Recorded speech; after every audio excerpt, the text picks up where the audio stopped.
Hi everyone, this is lesson 20. This is just the second lesson of our class so far. So far we've covered lesson 19 on exponent rules, and after that is lesson 20, scientific notation. So a little bit different from what we were doing before, but we will still be dealing with some exponents. This one might be more of a review, possibly, depending on what you've seen before. So scientific notation in general is a way of expressing either very, very large numbers or very, very small numbers in a shortened way.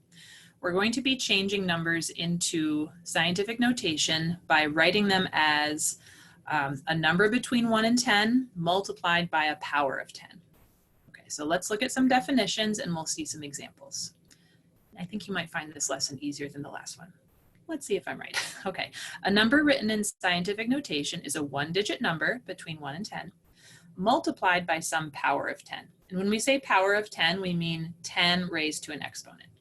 So here's how to write numbers in scientific notation.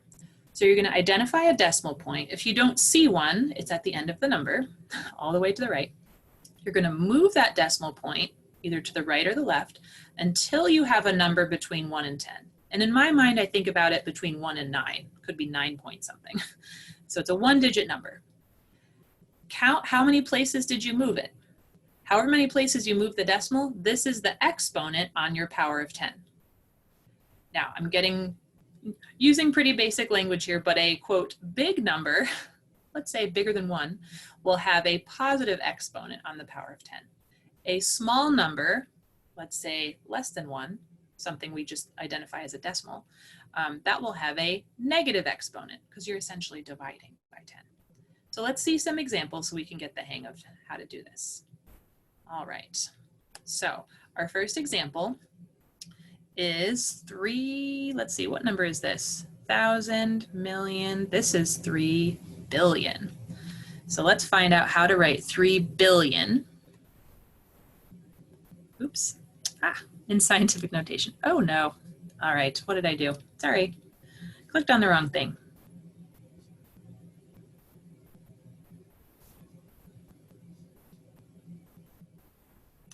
Sorry about that. Here we go. Okay, so we have a decimal point. There it is. If you can't see it, it's there all the way at the end of the number. We're going to move that decimal point as many places as we need to until we have a one-digit number between 1 and 10. So we're going to move it right here in front of the 3. This is going to be 3 times 10 to the something. We need to figure out what that is. So let's move our decimal. 1, 2, 3, 4, 5, 6, 7, 8, 9 places. So we moved it 9 places. So this is 3 times 10 to the 9th. And that is our final answer in scientific notation. So we have a one-digit number, that's the 3.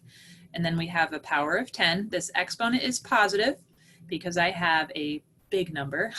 And again, I'm defining big as anything more than 1. All right, so let's do another example. Here's number 2, 2,680. Here's my decimal. Let's move it back. 1, 2. This time I can move it just 3 places.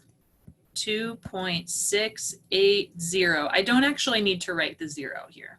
Okay, so I stopped here because this number, 2.68, is between 1 and 10. 26 is not between 1 and 10. That's too big. And then 0.26, that's less than 1. That's too small. So right here is the spot we want to stop at. This is between 1 and 10. Now, how many places did I move the decimal? I moved it 3 places. So I would do times 10 to the power of 3. That's my answer in scientific notation. Number 3, 55 million. Okay, we need to know what that looks like. So million is going to have 6 zeros. Okay, we had billion up here. This was 3 billion. And this is 55 million. Okay, so I like to write it out with the zeros. It has 6 zeros. Now and that's, let's see, is that going to be my answer? Oops, I almost spoke too soon. I was about to tell you it was going to be 10 to the 6, but actually I think that's not the case. Let's find out. Let's not rush ahead. 1, 2, 3, 4, 5, 6. I really can't stop here. I have to go one more spot, right? So I moved it 7 places because I couldn't stop in front of the 55. Oops. 55 is too big. I need to stop between the fives. 5.5 is what I want. Because again, in scientific notation, we need a number that's between 1 and 10. Okay, so this is not going to be 55. It will be 5.5 times 10 to the 7th, because I moved it 7 places. So that one was just a little bit trickier. All right, all of those examples were numbers that were more than 1. So our power of 10 had a positive exponent. What we're going to see next is numbers that are less than 1. So we will have negative exponents on our powers of 10. Okay, good. So let's kind of do a similar process here. Notice we're moving the decimal the opposite direction. Again, I need to go until I have a number that's between 1 and 10. So I'm going to be stopping right here between the 9 and the 5. So 9.5 times 10 to the something. Okay, let's count. 1, 2, 3, 4, 5, 6. So this is going to be 10 to the negative 6. Okay, why is it negative? Well, you could just say because the rules say that, but let's get a better answer than that. Okay, we learned about negative exponents very recently. So let's just prove to ourselves why these numbers are equal. If I take 9.5 times 10 to the 6 is really 1 over 10 to the 6. Or sorry, I said that wrong. 10 to the negative 6 is really 1 over 10 to the positive 6. Remember about negative exponents, how you flip it and make the exponent positive? This is really 9.5 divided by 10 to the 6, right? A little bit of fractions here if you multiply across. 9.5 divided by 10 to the 6, this is really 9.5 divided by 1 million. I think we would say millions here. Anyway, that's a really small number. That's where this small decimal comes from. Okay, feel free to disregard the extra stuff I just showed you. You can just memorize the rule and that'll be good enough. Okay, but sometimes it's nice to know why we do things. All right, so number 5 is similar. Let's move that decimal. 1, 2, 3, 4 places this time. 7.23 is between 1 and 10.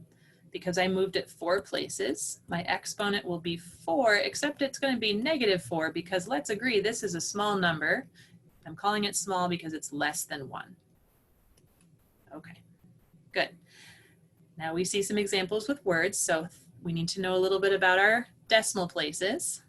So, let's see. We have tenths, hundredths, thousandths. So the thousandths place ends up right here, 3 spaces past the decimal point. So we're going to put the number 32 so that it ends in the thousandths place. So the 2 is in the thousandths place. So see this extra space here? I need a 0. So there's this extra process here where I need to take this word essentially and translate it into an actual decimal number. So 32 thousandths is 0.032. Now I can actually keep going and change it into scientific notation. So let's move that decimal 1 and 2 places. So it becomes 3.2 times 10 to the, I just moved it 2 places to negative 2. All right, billions, oh boy, okay. Let's see how to do this. All right, this is gonna be 9 places past the decimal point. Okay, so we saw the number billion had, number 3 billion, remember how that had 9 zeros? Billions is going to be 9 places past the decimal point. Okay, so let's try this. 1, 2, 3, 4, 5, 6, 7, 8, 9. Okay, so we're going to end here. This number 240 will end up in the billionths place. Okay, let's just double check that. 1, 2, 3, 4, 5, 6, 7, 8, 9. Okay, good. And let's fill in all those other spaces really carefully.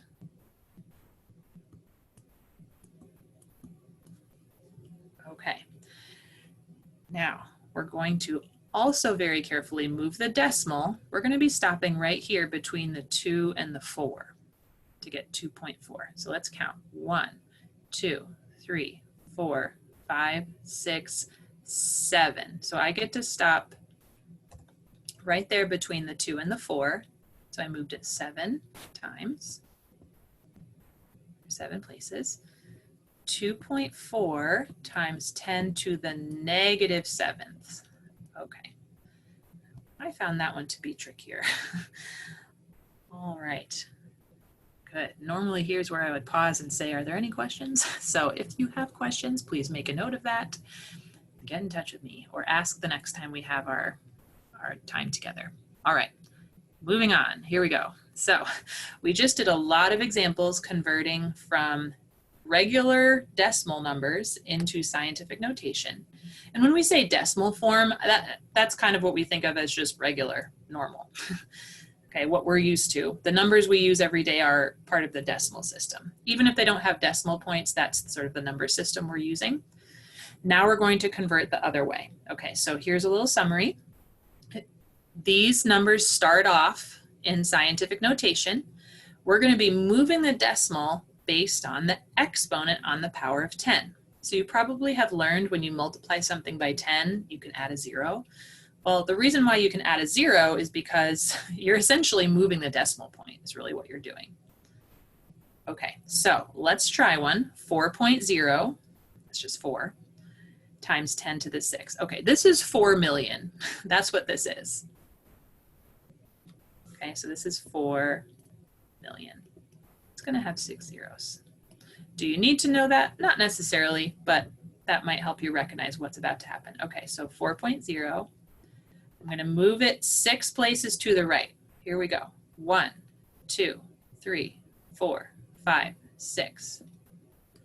Okay, there was already a 0 here. So how many more do I need to make 6? It looks like I need 5 more. 1, 2, 3, 4, 5.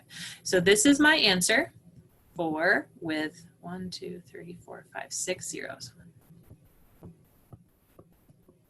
So you can see why we use commas a lot, because it's kind of hard for our eyes to count these. That's why when we write out phone numbers, sometimes we have those dashes in between. It helps us to visually keep track of everything. So you can type the answer like this in MyLabs Plus, but if you would like to, you can also put commas. Just start on the right and count 3 places from the right. 1, 2, 3, put a comma. 1, 2, 3, put another comma. If you want to, don't have to.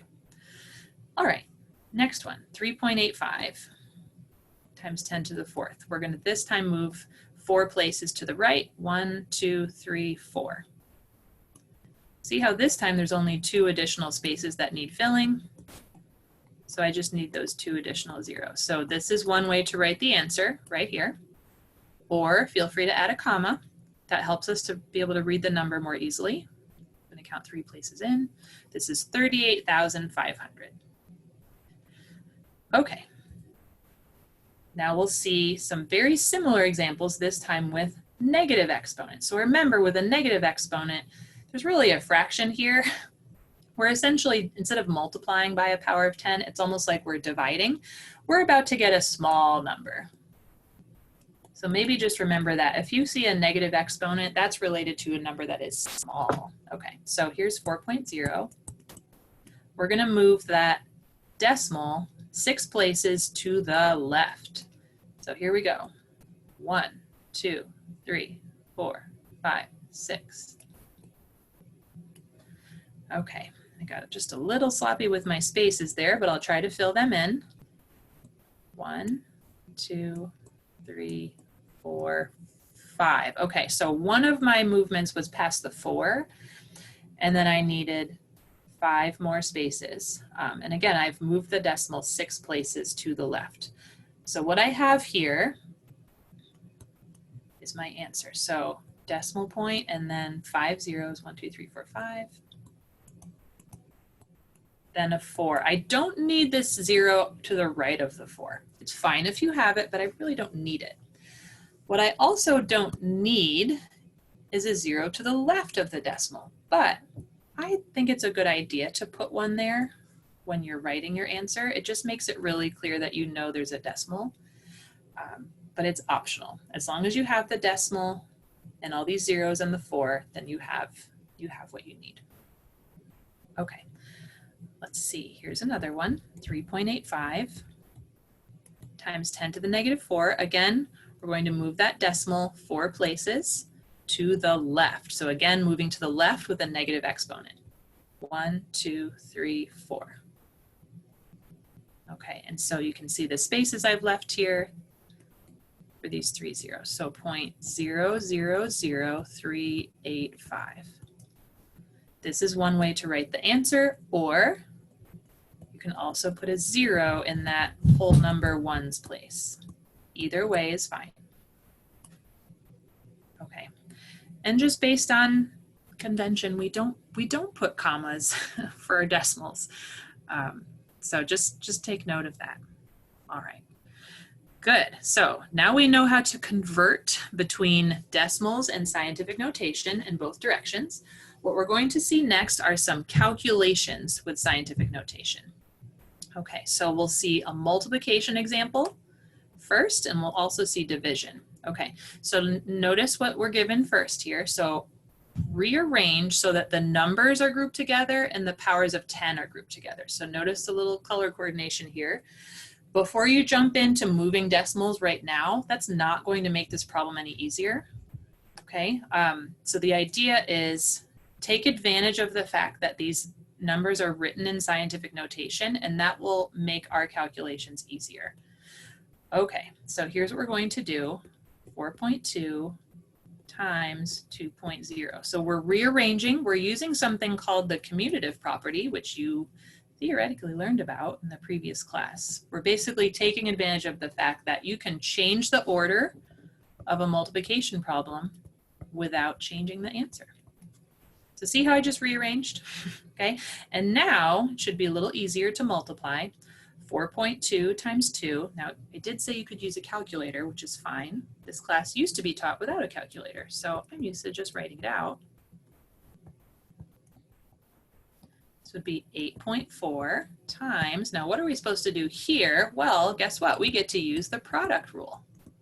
That was the first thing we learned in our previous lesson. Okay, so we have these two bases the same.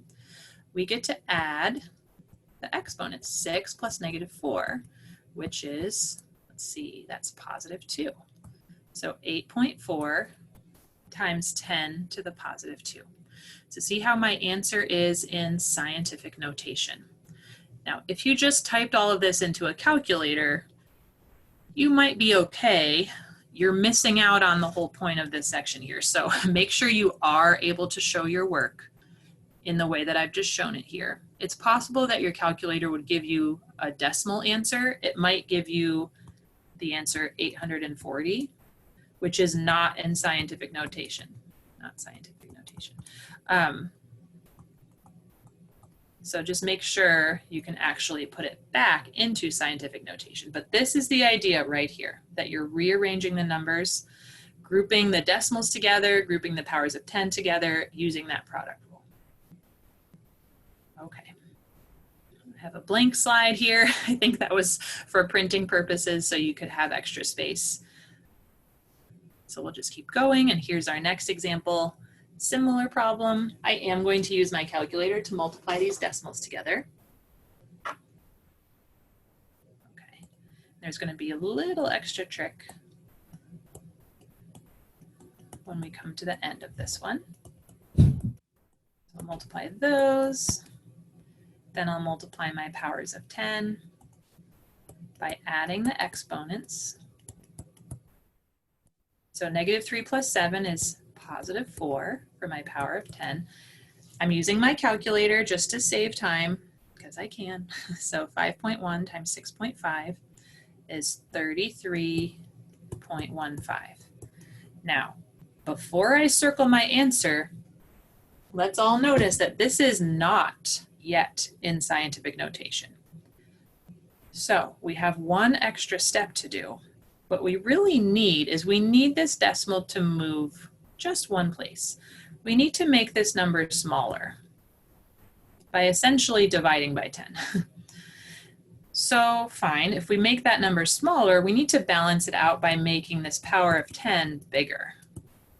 So a quick way to do that is just add However many places you just move the decimal, add that number to the exponent. So generally when this happens, we just need to move the decimal one place.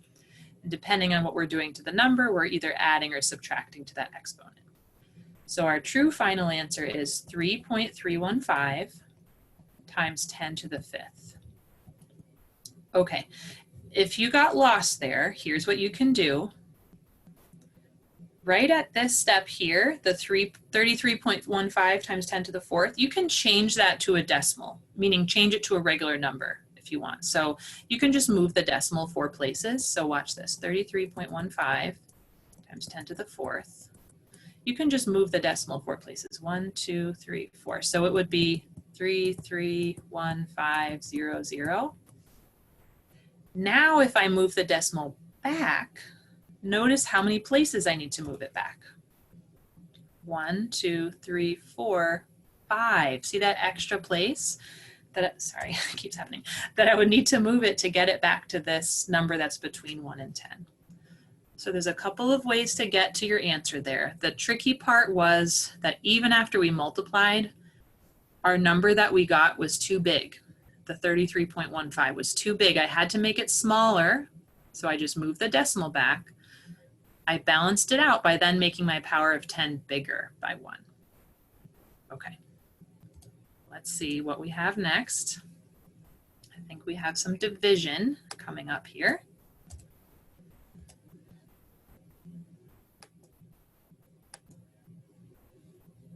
Okay, I'm just peeking ahead.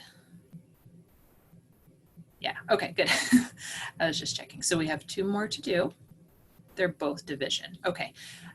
In a way, this is maybe almost easier because you can see the numbers lined up, and again, I've color coded it for us. We're going to divide first here.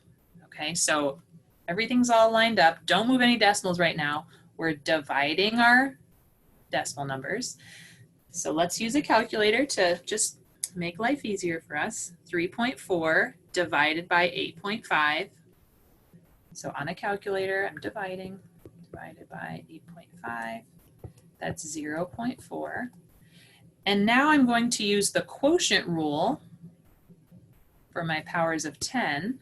So I'm going to subtract exponents. Okay, be careful. It's -4 minus -10. It's not -4 minus 10 and getting -14. That's not what's happening. It's -4 minus -10. So be careful. That turns into -4 plus 10, which is 6. Okay, so my power of 10 is 10 to the 6. Once again, just like the previous problem, this is not in scientific notation. Why not? Well, the 0.4 is too small. So what do? We want to make it bigger this time. So let's move the decimal over. This time we'll move it to the right. I'd really like that to be just a 4. Or 4.0, I guess you can write. So if I'm making this bigger, okay, now I need to balance things out, this time by making the power of 10 smaller. So we'll subtract 1 this time. We end up getting 4 times 10 to the 5th in scientific notation. So this is our true answer right here. All right, good. So once again, I'm acknowledging that calculators exist, but you do need to be able to show this work here. Okay, so on certain homework assignments, if I collect homework problems from this lesson, this is what the process would look like. On a test, I'd want to see the work for this as well. Okay, good. We're almost done. Here's another blank slide that I'm skipping over. And here's our last problem. Okay, so one more similar process to what we just did. Let's start by dividing. So 1.12 divided by 3.2. And here, let me be a good example and write this out. You can use calculators to do this kind of calculation, but like I mentioned before, at one point you couldn't, and you might not always have it. So you theoretically do need to know how to divide with decimals. So just a quick review. We want this divisor to be a whole number. So the 3.2, I would move it to 32. This becomes 11.2. Okay, so how many times does 32 go into 11? It doesn't. How many times does 32 go into 112? I don't know. Let's try something. Let's see. 32 times 4, too big. 32 times 3 would be 96. Okay. Okay, 112 minus 96 is going to be 16. Add a 0, bring it down. How many times does 32 go into 160? If you divide, turns out it goes in exactly 5 times. Okay, so 5 times 32 is 160. I know you're going to use a calculator, but just in case, this is how you would actually work this out using division. So 0.35 is what we're getting here. Once again, we're going to subtract exponents. And they're negative again, so we're going to be careful again. -5 minus -16 becomes -5 plus 16, which is 11, so 10 to the 11th. And once again, we have something that's not in scientific notation. So let's take care of that. The 0.35 is too small. So what do? We're going to make it bigger, but this time moving it one place. Oh no, that is going to be enough. I was going to say we need to move it 2 places. Let's write it out to be sure. Got ahead of myself again. Okay. I think I got thrown off by the fact that there were 2 numbers here. No, it's just 1 place. 2 places would be 35. That's too big. Okay. So I'm making it bigger just by 1 power of 10. Okay, so that's 3.5.